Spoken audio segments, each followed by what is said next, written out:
The most dangerous relationships in a man's life are not the difficult ones, but the amicable ones. These are the ones in which he slowly succumbs to attachment. This is the storm that hides behind the sunny skies. Every attachment in a man's life is a bomb waiting to detonate. When I say this, I'm not talking about relationships, I'm talking about attachment. A difficult relationship is honest.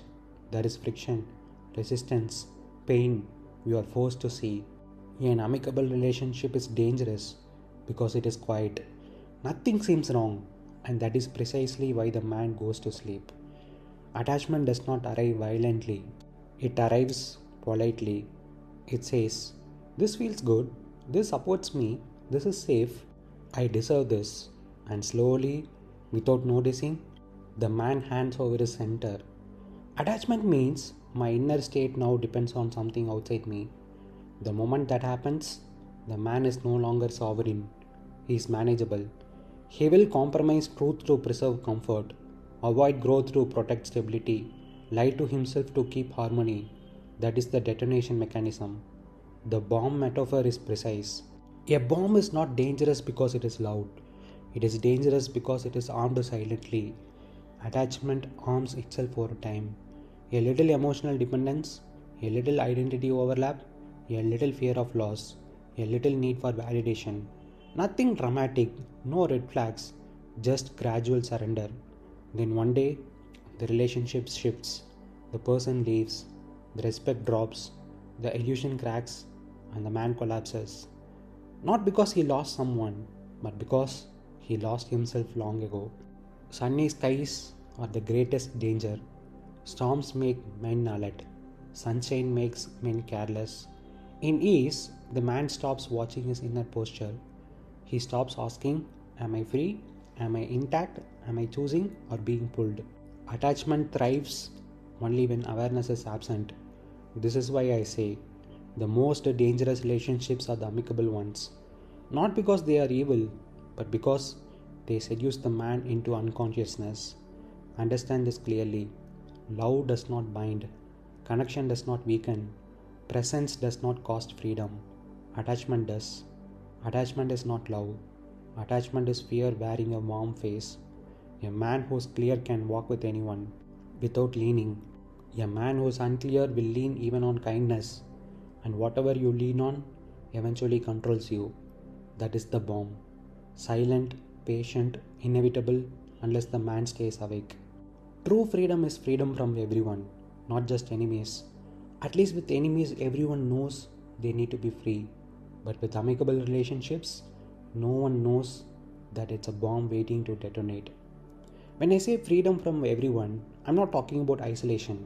I'm talking about inner non-dependence. A man thinks freedom means no one is stopping me. That is a childish definition. Real freedom means no one is needed for me to be bold. Enemies are obvious. With enemies, you are alert. You keep your spine straight. You don't hand over your inner state. There is no confusion. An enemy cannot enslave you psychologically unless you invite him. Amicable relationships are different. They don't threaten you, they soothe you. They say, "Relax, you are understood, you belong here, you don't have to be alone." And slowly, the man lets go of vigilance. This is where freedom leaks out. Understand this carefully. The moment your emotional equilibrium depends on someone's approval, someone's presence, someone's consistency, someone's understanding, you are no longer free. Not because the person is bad, but because you outsourced your center. Why is this a bomb? Because everything external is unstable. People change, circumstances shift, respect erodes, priorities realign, time exposes illusions. The detonation is not if, it is when. And when it happens, the man realizes, "I built my inner house on someone else's land." Enemies never allow this mistake. You never rest your soul on an enemy's shoulder. But with friendliness, affection, warmth, you stop checking. That is why I say true freedom is freedom from everyone. Not freedom against them, freedom without leaning on them. This does not make you cold, It makes you clean. You can love without fear. You can walk away without collapse. You can stay without clinging.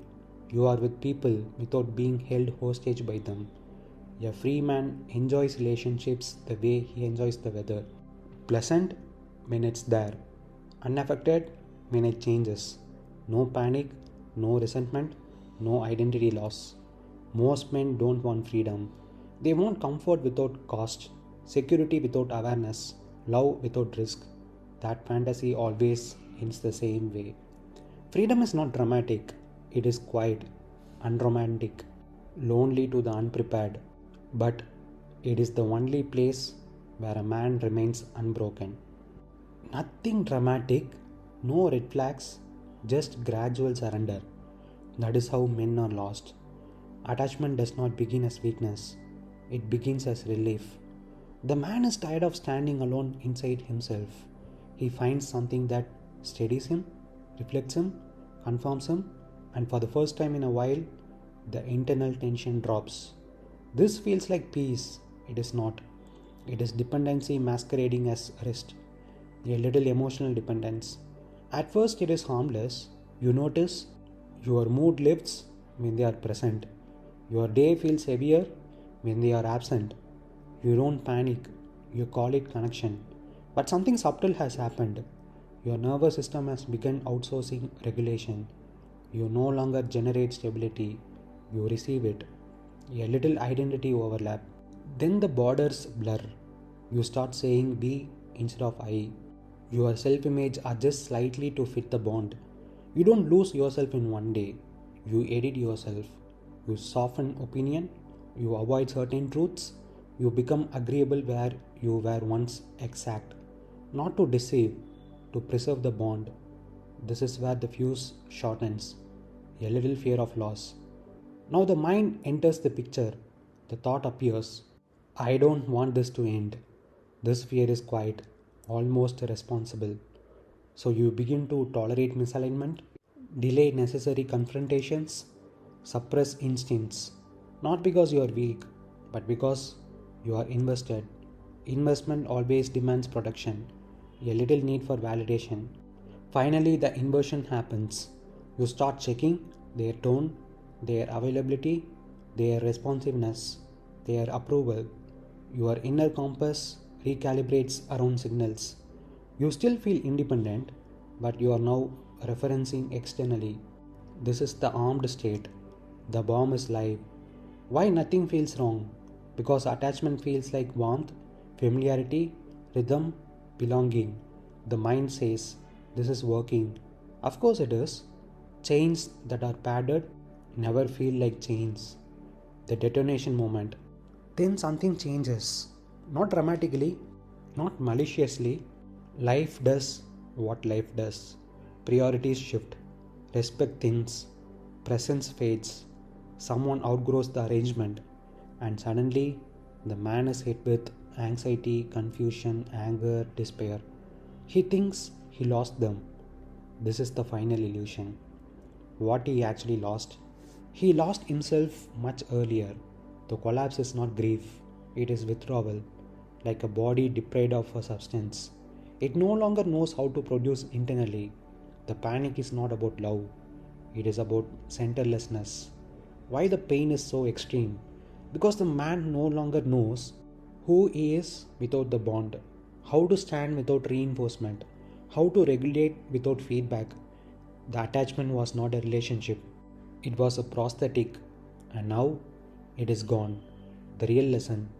This is not a warning against relationships, it is a warning against placing your inner gravity outside yourself.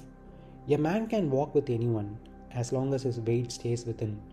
The moment something outside becomes the anchor, collapse becomes guaranteed. Not because people are cruel, but because impermanence is real. The sober truth. Attachment is not punished, it is exposed. Reality does not explode the bomb, it simply removes the padding. And what remains is the structure the man built underneath. So, attachment is not dangerous because it hurts. It is dangerous because it replaces the self quietly. Nothing is taken from the man in one moment. He gives himself away in fractions. By the time loss arrives, there is no inner structure left to observe it. The collapse is not caused by separation, it is caused by long standing inner abandonment. A man who keeps his center does not fear change. A man who loses his center calls change tragedy. Freedom is not the absence of relationships, it is the absence of inner dependence. When nothing outside holds your balance, nothing outside can destroy you. That is the difference between a man who survives life and a man who is broken by it.